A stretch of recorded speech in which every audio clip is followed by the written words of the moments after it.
Helen B in the NYC. We have you on. Go ahead, Helen B. Good morning. Good morning. Hello. This question is for both you, Mr. Bobby, and Mr. Fuller. Can you share an experience with racism, past or present? Thank you. I learned from experiences. Okay, Mr. Fuller. Can you what? I didn't get the question.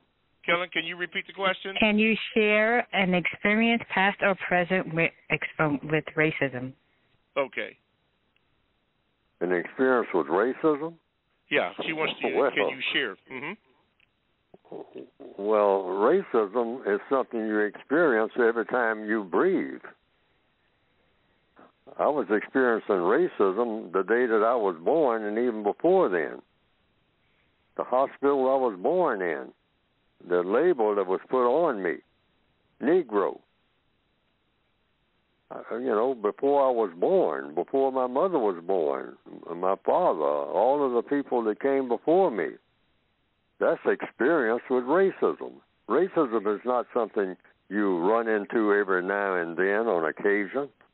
If you're black and on this planet, racism is something you're drowning in from the moment you take your first breath, and even before then. Before you're born, you got a label. That label is the N-word. You, everything about you, every molecule in your body, under the system of white supremacy.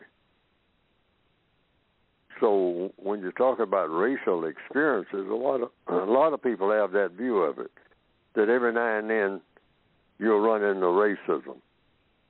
Racism, you were born in a system of racism. You've never experienced or had an experience outside of racism. Never. Not for 5 minutes, not for 2 seconds.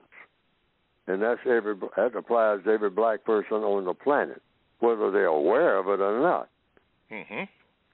And that's one of the saddest features about it.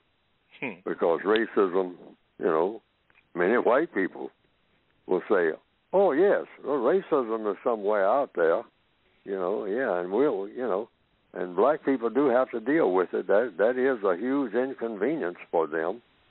And if the white person that says that is a white supremacist, they wink at another white supremacist when they say that, because they say they don't even recognize